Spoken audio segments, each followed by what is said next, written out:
কৃষি শ্রমিকরা তাদের যে ন্যায্য মূল্যটা দরকার সেই মূল্যটা সেখানে তারা পাচ্ছে না। সেখানে শ্রমিকদের বেতন আজ 6 মাস 1 বছর হয় না, 2 বছর হয় না। আওয়ামী লীগ আসলে বিরোধী দলে গণতন্ত্রী। শামসুজ্জামান দুদু ভাই যেটি মিলন ভাই বলছিলেন যে বঙ্গবন্ধু এভিনিউতে আওয়ামী লীগের সভা, নয়াপল্টনে বিএনপির সভা, এই মে দিবসেই তারাই শ্রমিকদের নিয়ে শোডাউন করে। শ্রমিকরা কি এখন রাজনীতির হাতিয়ার হিসেবেই শুধু ব্যবহৃত হচ্ছেন কিনা? এটা এইভাবে না দেখে আমরা এইভাবে দেখতে পারি যে বিএনপি তার শ্রমিক সংগঠন আছে, শ্রমিক দল, বিভিন্ন প্রতিষ্ঠানে তারা কাজ করছে। আওয়ামী লীগ তাদের শ্রমিক লীগ আছে, তারা মানে আজকের থেকে না, অনেক আগে থেকে তারা বিভিন্ন প্রতিষ্ঠানে কাজ করছে। জাতীয় পার্টিরও শ্রমিক সংগঠন আছে, শ্রমিক পার্টি আছে, শ্রমিক পার্টি আছে। কাজের ধরন, পদ্ধতি, দৃষ্টিভঙ্গি হয়তো ভিন্নতা আছে। এই দিবসটি পালন করার ক্ষেত্রে এই তিনটি দল না, বাম ঘরানার দলও আছে এবং শ্রমিক নির্ভর এলাকাতে আগে মানে এক সময়, এখন থেকে বেশি হচ্ছে, এক সময় যেরকম এই যে নারায়ণগঞ্জ থেকে টঙ্গী বিভিন্ন যে শ্রমিক এলাকাগুলো ছিল, সেখানে একটা অন্য ধরনের দৃশ্য আমরা দেখতে পেতাম। উৎসব মুখর একটা পরিবেশে তারা মে দিবস পালন করত। শুধু যে মিলগুলোতে ছিল তা না, কিন্তু পরিবহন শ্রমিক ক্ষেত্রে মানে বিভিন্ন প্রতিষ্ঠানের ক্ষেত্রে এই জিনিসগুলো লক্ষ্য করতাম।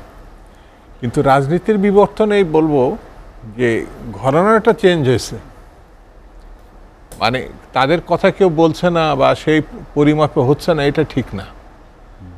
আজকে বিএনপি তার পার্টি অফিসের সামনে বা আওয়ামী লীগ বঙ্গবন্ধু এভিনিউতে করছে, এই তীব্র গরমের ভিতরে, মানে যেখানে মানুষ ঘর থেকে বেরোনো নিষেধাজ্ঞায় রয়েছে, এক ধরনের হিট অ্যালার্জি আছে, তারপরেও এই দুটি সমাবেশ, আর মিলন ভাই যে দুটো সমাবেশের কথা বলল মানে পার্টি অফিসের বাইরে, মানে এইগুলো কিন্তু এই মানে আমি ব্যক্তিগতভাবে অসুস্থ হয়ে পড়ছে বলে যাব কি যাব না, মানে শারীরিক দিক থেকে আমি খুব অসুস্থ।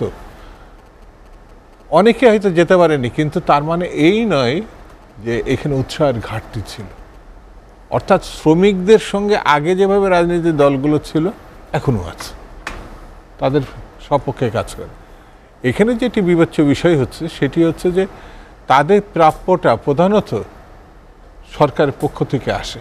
যে যখন কোন সরকার থাকে সেখানে হয়তো সরকারগুলো তাদের মতো করে ব্যাখ্যা করবে, কিন্তু বাস্তবতা যেটা এখন মমতাজ ভাইয়ের সরকার মানে আওয়ামী লীগ সরকার, এবং একটা দীর্ঘ সময় তারা ক্ষমতায় আছে, কিন্তু বাস্তবতা যেভাবে বললো, যেমন মমতাজ ভাই বললো যে এখন তো গ্রামে মানুষ মানে খুবই ভালো আছে, যে কারণে তারা আর গ্রামে থাকতে চাচ্ছে না, এখন বেড়ার ঘর নেই। আসলে বাস্তবতা হচ্ছে কি, কৃষি শ্রমিকরা তাদের যে ন্যায্য মূল্যটা দরকার সেই মূল্যটা সেখানে তারা পাচ্ছে না। না হলে ঘর বাড়ি পরিবার ছেড়ে কেউ এখানে ঢাকা শহরে রিক্সা চালাতে আসে? কোনোদিন আসে না। এখানে কেন তারা ছুটে আসছে? হয়তো একটু বেশি পয়সার প্রত্যাশায় তারা ছুটে আসছে। অর্থাৎ তারা যদি তার স্বজন পরিজনের সঙ্গে থাকার মতো অ্যাবিলিটি, অর্থাৎ কৃষিকাজ করে তাদের পোষাচ্ছে না, যেভাবে হোক এটা পোষাচ্ছে না, সেখানে সরকারের কী কাজটা ছিল? বিএনপির সময় কিছু কিছু প্রতিষ্ঠান বন্ধ করে দেওয়া হয়নি, এইগুলোর কার্যকারিতা সম্বন্ধে প্রশ্ন ছিল। কিছু কিছু প্রতিষ্ঠান, যে বিশেষ করে খুলনাতে বা আদমজিতে, কিন্তু বাস্তবতাটা কি? সেখানে শ্রমিকদের বেতন আজ 6 মাস 1 বছর হয় না, 2 বছর হয় না, বেতনই হয় না। ওই প্রতিষ্ঠানগুলো কোনো রকম দুঃখে দুঃখে চলছে। বাস্তবতা এই। আমি তো খুলনা ডিভিশনের লোক, সেখানে গেলে যে হাহাকার শ্রমিক কলোনিগুলোতে, এটি ওখানে না গেলে বোঝা খুব কঠিন।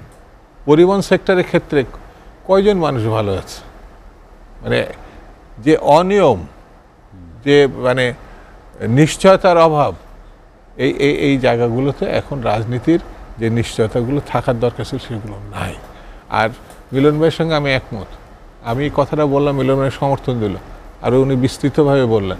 সেটা হচ্ছে গার্মেন্টসের সেক্টর শুরুতে বেতন বৃদ্ধি হয়েছে, মমতাজ ভাই যারা দাবি করছে, আমি দ্বিমত করছি না, অনেক বছর আরও বাড়া উচিত।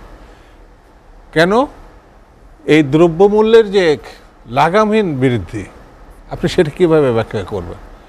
আগে 16 টাকা চাল ছিল আমাদের বিএনপির সর্বশেষ সময়, সেই সময় তো প্রধানমন্ত্রীর ঘোষণা ছিল 10 টাকা সের চাল।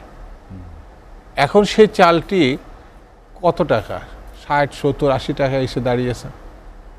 এখন যদি এটা হয় তাহলে তার ইনকামটা কত হওয়া উচিত? তখন কি ছিল আর এখন কতটুকু?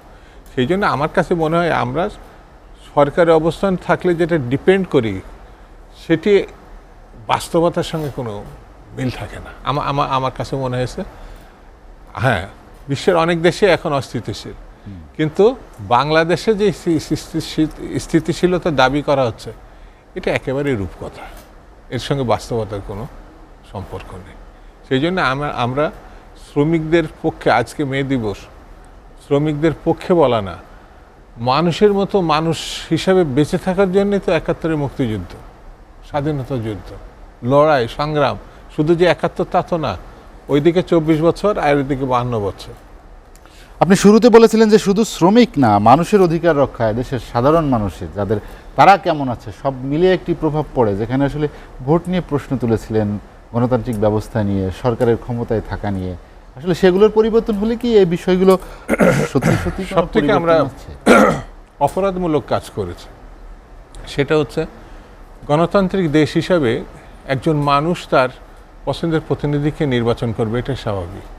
সে আওয়ামী লীগে ভোট দিতে পারে, বিএনপি দিতে পারে, জাতীয় পার্টি দিতে পারে, যাকে খুশি দিতে পারে। এই ব্যবস্থা আমরা কিন্তু বারবার হাতছাড়া করেছি। সর্বশেষ হচ্ছে মর্মান্তিক যে কেয়ারটেকার যারা আন্দোলন করেছে প্রথমে, তারা কিন্তু অর্জনকে একটা মহৎ কাজ মনে করেছে, কিন্তু তারা আবার এটা বাতিল করেছে। বিএনপি এটা প্রতিষ্ঠা করেছে, অর্থাৎ আইনগত দিক থেকে 15 ফেব্রুয়ারিতে। কিন্তু প্রশ্নটা হচ্ছে আজকে কোন জায়গায় এসে আমরা দাঁড়িয়ে আছি?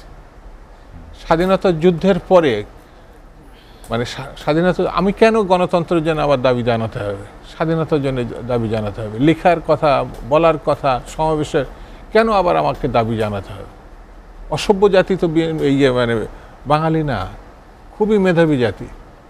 এই জাতি বারবার কেন এই প্রশ্নের মুখোমুখি হচ্ছে এবং তাকে আবার আন্দোলনে যেতে হচ্ছে? যেমন আমি অনেক টকশোতে বলেছি, আওয়ামী লীগ আসলে বিরোধী দলের গণতন্ত্রে, সরকারি সে ফ্যাসিস্ট। একটি বিষয় আপনার কাছে যেটা জানতে চাই সেটা হচ্ছে ট্রেড ইউনিয়নগুলোর শ্রমিক অধিকার রক্ষায় শ্রমিকদের প্রতিনিধিরা সেখানে থাকে।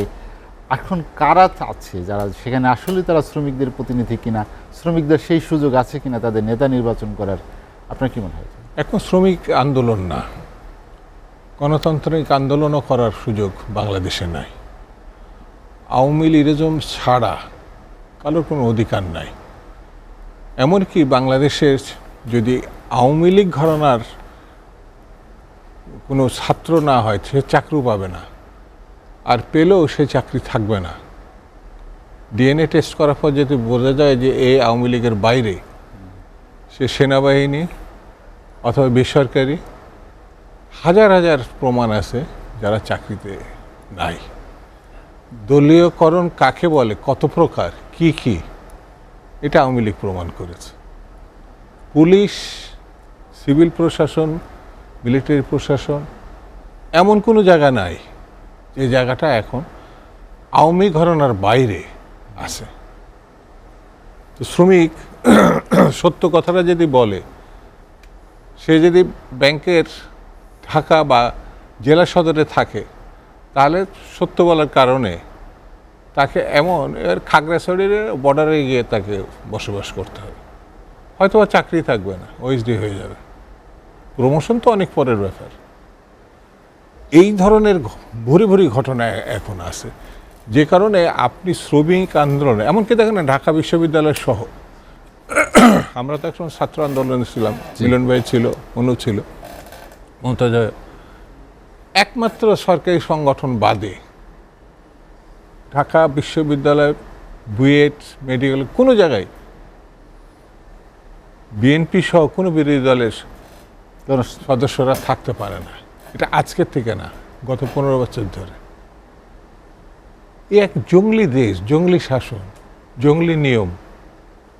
আপনি ঢাকা বিশ্ববিদ্যালয়ে 3rd ক্লাস পাওয়া ছেলে শিক্ষক হয়েছে, এর আগে আমরা তো ঢাকা বিশ্ববিদ্যালয়ে ছিলাম, এখানে বোধহয় আমরা 3 জনই ঢাকা বিশ্ববিদ্যালয়ে। এটা ভাবা যায় না, খালি দলীয় পরিচয়ে এটি সম্ভব হয়েছে। আর এই কয়দিন আগে জাহাঙ্গীরনগরে যে একটা মেয়ে যেভাবে মানে তার সতীত্ব হারাইছে, শুধু যে জাহাঙ্গীরনগর তা তো না, মানে চিন্তা করতে হয় না। আপনি ফেসবুকে খালি একটা মন্তব্য করার কারণে 1.5 থেকে 2 বছরে জগন্নাথের একটা মেয়ে জেল খেটেছে। মানে এটা আমি প্রত্যেকে অর্থে বলছি। তো এই সময় আপনি শ্রমিক সংগঠন করা, শ্রমিকদের আগের যে মানে ইউনিয়নগুলোতে ভাবতে পারবেন না তো, কোনো শ্রমিক সংগঠন এখন নাই। অর্থাৎ দেশে আমি যে ফ্যাসিবাদের কথা বললাম না, এই ফ্যাসিবাদ আওয়ামী লীগই পারে। মিলন ভাই একসময় বিরোধী ছাত্র রাজনীতি করেছেন, তো উনি ওই ফ্যাসিবাদের বাইরে যে সরকারগুলো ছিল, এমনকি তার যে মানে শ্রমিক কি সামরিক সরকার, ধরেন এই এরশাদ সাহেবের, তার 100,000 গুণ যদি এক জায়গায় করা হয় তাহলে একটা ফ্যাসিবাদ তৈরি হয়। সামরিক স্বৈরাচারের সময় যতটুকু ছাত্ররা কাজ করতে পেরেছে, এখন তার ন্যূনতম নাই সুযোগ ফ্যাসিবাদে। সেটি যদি উনি মাথায় রাখতো তাহলে আর এই কথা বলতো না। আওয়ামী লীগ যদি বিরোধী দলে থাকতো, আন্দোলন কাকে বলে কি না শুনে শেষ করি, তাহলে দেখাই দিত। আর যদি ফ্যাসিবাদ দেশের মধ্যে থাকতো তাহলে আওয়ামী লীগ আদতেও দেশে থাকতো কিনা আমার সন্দেহ আছে।